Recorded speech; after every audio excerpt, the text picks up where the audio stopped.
All right. Well, we are live on Facebook on this Monday. So hello, Platinum Top 50 Austin. Happy Monday. Happy soon to be summer. Happy school almost out. All of the above. I am joined here with Michele Vannostran. She's business development with Chicago Title. She comes to us with over 15 years of industry experience. So I'm sure that you have seen her, met her, heard her a time or two. Michele and I were just, having some conversation earlier about some hot topics, some things that she is having conversations with a lot of her agents. And we thought it would be insightful and useful to take that conversation live and open it up for you to eavesdrop and listen in on. So, hey, Michele, how are you? Hi, how are you? I'm doing good. Thank you. Well, we said earlier a case of the Mondays, but I think we got the cobwebs out and started having some really good conversation. You know, your role in business development is one that takes you out there in the field with agents, a lot of agents all the time. And you are helping them with, business development and marketing ideas, sometimes a little coaching or encouragement.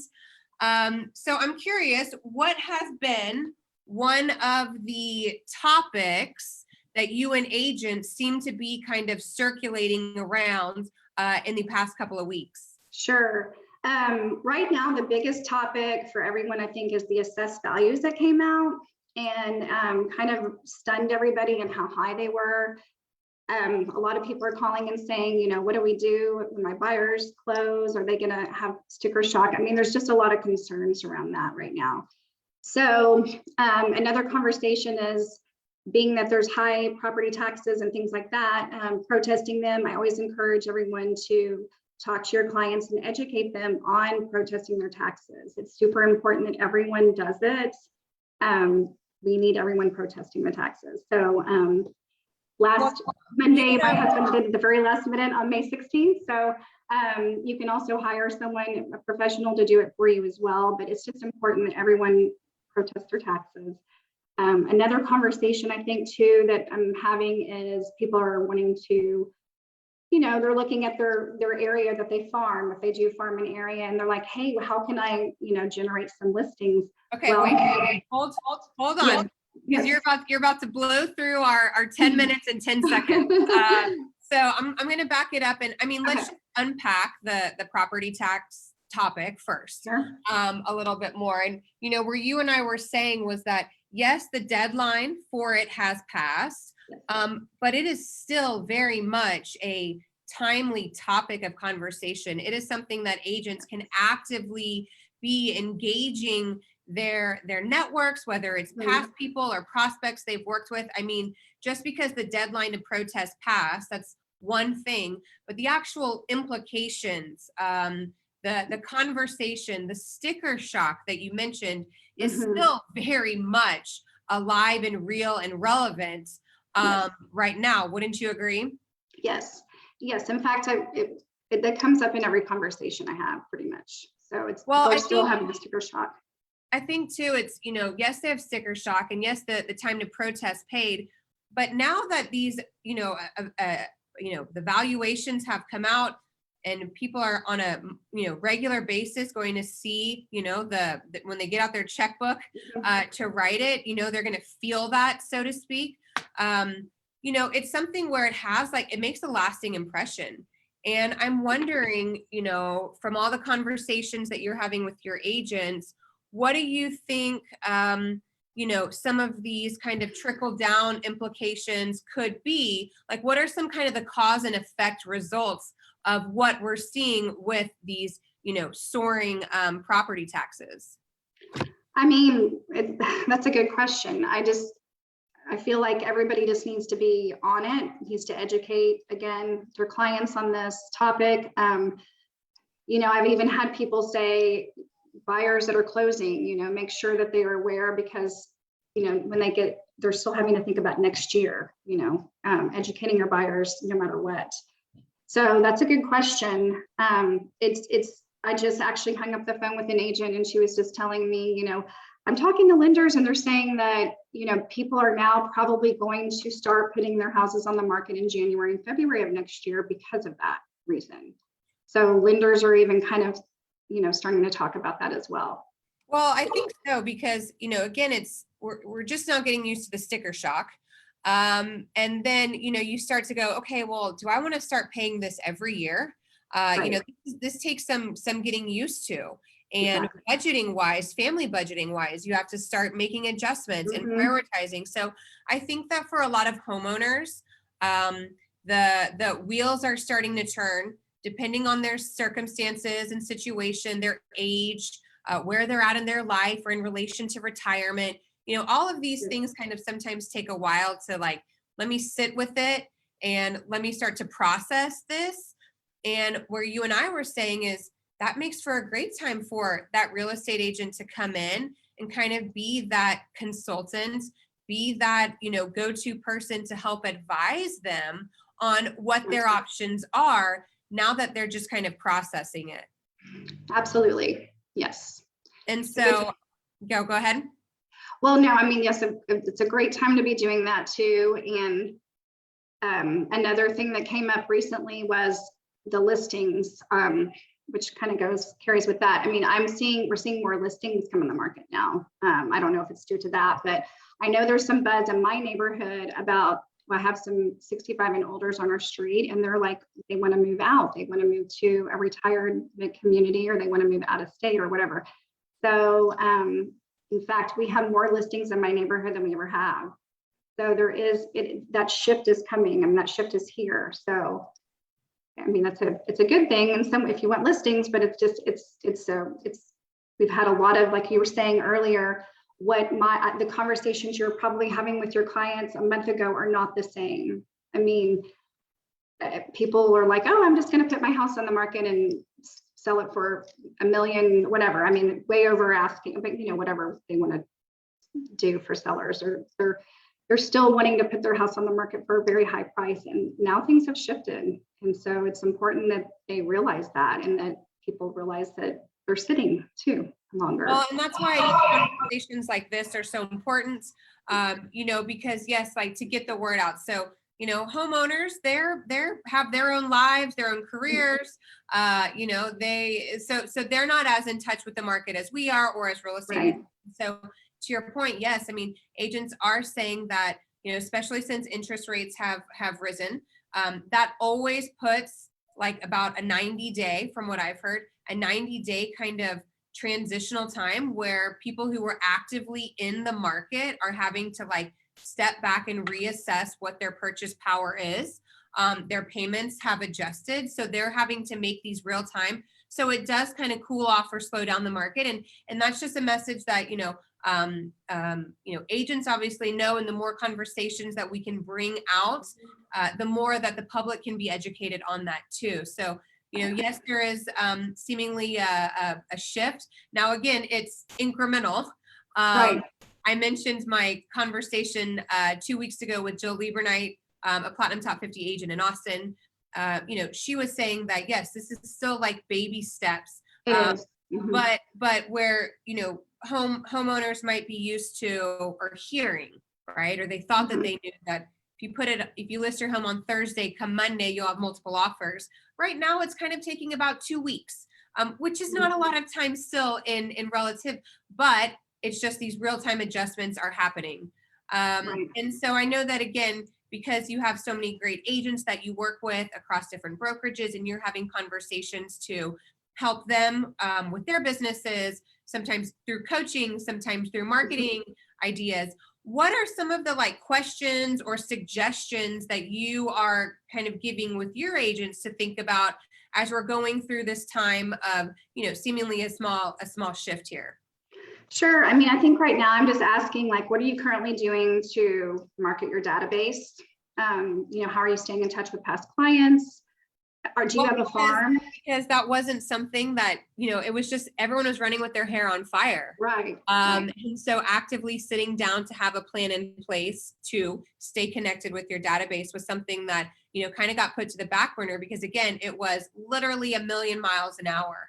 Right. And so I think that you're saying, where you're saying is great. Like, how are you staying in touch? Well, you and I just talked about one of the ways to stay in touch is through property taxes, and not just the deadline to protest. That's one aspect of it, but it's Right. like, what is the real term, long-term implications? How are you processing this? Do you have questions about it? How can I be of service to you? That topic is still very relevant and makes for a great way for agents to present themselves as the knowledgeable experts that they are, and just the advisors and guiders that they are to their clients, whether it's with the sale of a house or not. And certainly property taxes goes hand in hand. So that's a great question. So how are you staying in touch with your database, right? And one thing I wanted to touch on that too is that also you can, buyers that you had maybe from out of state, maybe from California or wherever, they just closed and they probably don't have a Texas driver's license at this time, which I don't know how long it takes these days, but that's a really good touch, maybe in about 6 weeks, to say, hey, do you have your Texas driver's license updated? Please go file for homestead. That's super important, because now they can file immediately after they close. They don't have to wait until next year. So that's another really good way to stay in touch, and another good reminder, especially to remind those people from out of state to update their driver's license. And as soon as that Texas driver's license comes in, go file for homestead as well. So that's the fact that inventory and days on market are both like statistics that carry a lot of weight in real estate. Another idea for agents to go back to their database. So people who were, buyers that were interested, who maybe had buyer's fatigue, or could never, find the property that they wanted at the height of all of the demand. Now they can go back to them also with these days on markets, with inventory stats, and just that messaging that, hey, the market's cooling off a little bit, like now may be a good time for us to revisit. There's a lot of advantages that we could take advantage of now that weren't there 6 months ago. Exactly. And so I think that's another great, like, relevant topic for getting in touch with people who, weren't able to close on that house at the height rather of the hysteria.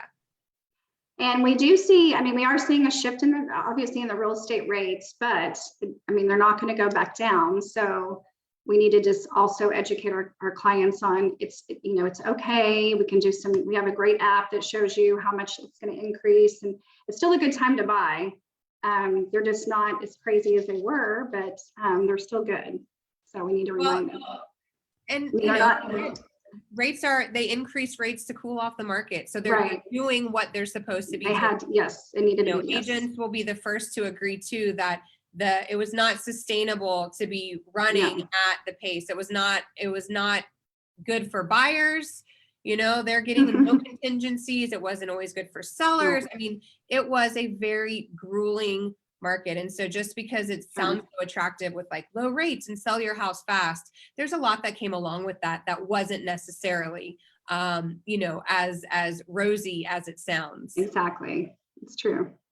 What's another kind of question or tip that you're sharing with your agents? So when was the last time you maybe sent out a mailer to your farm? I know there's some agents out there that do like to farm, and it's important, especially if you live in a neighborhood where you want to work with your neighbors. It's important that you stay in top of mind with them. And there's ways that we can help sit down with you guys and pull lists and all that kind of stuff. And we do have several resources for farming. So that's been kind of a hot topic with some agents wanting to sit down and put that plan in place. So farming is tried and true. That's, sometimes it's back to basics. And that's one, farming your neighborhood is a back to basic that I don't think ever is going to go out of style. It's as local and personal as it comes. And so I love that you have, resources that you can share with your agents and ways that you can help them kind of come up with a farming strategy that works for them. What a great value add that you can bring to them. Yes, we do have lots of great resources in that aspect. So if anyone wants to sit down and talk about those things, we can certainly do that and dissect your area. So, and like I said, that's been kind of a big topic lately.